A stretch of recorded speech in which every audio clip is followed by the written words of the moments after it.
Senator مشتاق احمد خان صاحب سے تعلق رکھتے ہیں، انہوں نے اس کی مخالفت بھی کی اور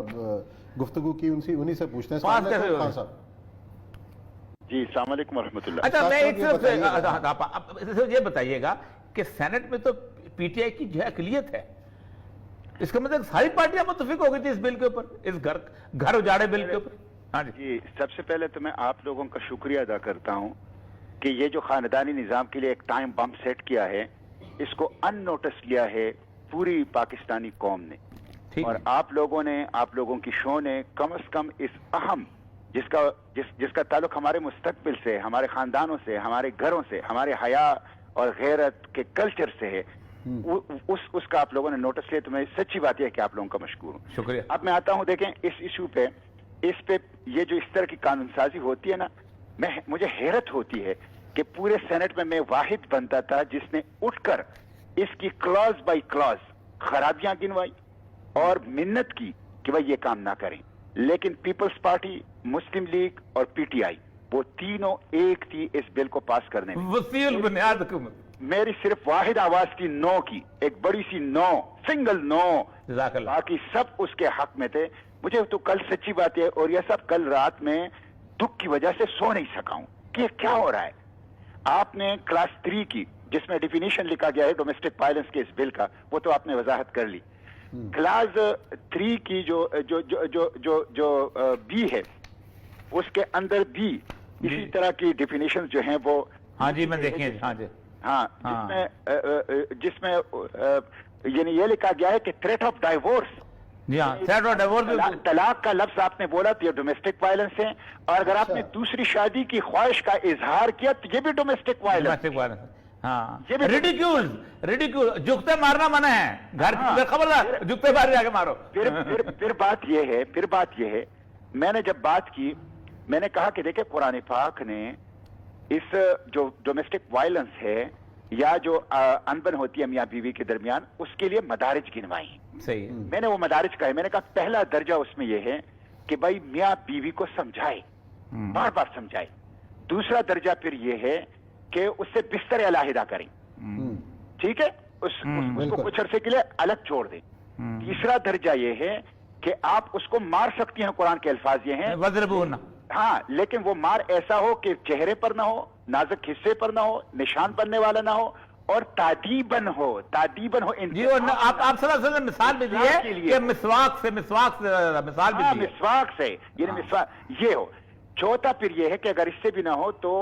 ایک حکم مرد کے خاندان سے، ایک حکم مرد کے خاندان سے، دونوں حکم بیٹھ کر فیصلہ کریں، ثالث بیٹھ کے، اور ان ثالثوں کے لیے قرآن نے یہ ہدایت کی ہے کہ الصلح خیر،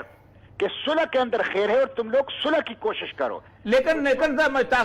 سمپل، اس میں تو میاں بیوی کا تو مسئلہ ہی نہیں ہے، اس میں تو بیٹی شامل ہے بھائی، اس میں تو بیٹا شامل ہے بھائی۔ اس میں جو گھر کی تعریف کی گئی ہے، اس میں بیٹا، بیٹی، بہن، بھائی، ماں باپ، اولاد، کام کرنے والے خواتین، رہنے والے رشتہ دار، سب کچھ جو اس پریمیسس کے اندر رہتے ہیں وہ تمام انسان شامل ہیں۔ اچھا، لیکن زیادہ تر چونکہ یہی چیز ہوتی ہیں، پھر میں نے کہا کہ اس پورے بل میں جو اصلاح کا پہلو ہے، ریکنسولیشن کا پہلو، وہ تو سرے سے نظر انداز ہے۔ آپ مجھے بتائیں، ایک باپ اگر اپنی بیٹی کی شادی کے لیے، ان کی تعلیم کے لیے، ان کے اپنے بیٹے کی تعلیم کے لیے، ان کی شادی کے لیے دن رات کام کرتا ہے، جھڑکیاں کھاتا ہے، مزدوری کرتا ہے، خون پسینہ ایک کر لیتا ہے، وہ آ کے اگر اپنی بچی کو گھور لے یا اس سے کسی وجہ سے، جائز وجہ سے، یعنی کل وزیر اعظم صاحب نے کہا نا کہ مجھے حیرت ہوتی ہے کہ یہ وزیر اعظم انٹرنیشنل میڈیا میں جو بات کرتے ہیں ہیرو بننے کی کوشش کرتے ہیں، اور یہاں آ کر اسلام کی بنیادیں اکاڑتے ہیں، بنیادیں، وہاں پہ ہیرو اور یہاں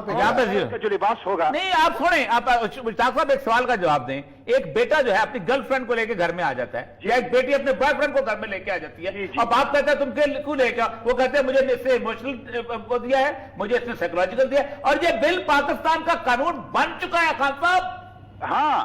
نہیں، اس میں تو یہ ہوا نا کہ اب یہ سینٹ کے اندر جو ہیں یہ واپس قومی اسمبلی کے اندر جائے گا، واپس قومی اسمبلی سے۔ میں نے ان سے کہا کہ دیکھیں آرٹیکل 35 کانسٹیٹیوشن کا کہتا ہے، اس کے خلاف ہے۔ کانسٹیٹیوشن آرٹیکل 35 کہتا ہے کہ the state shall protect the marriage, the family, the mother and the child. اس میں میرج، فیملی، مدر اور چائلڈ سب کچھ آپ تباہ کر رہے ہیں، یہ آرٹیکل 35 کے خلاف ہے۔ میں نے ان سے یہ کہا کہ آرٹیکل 1،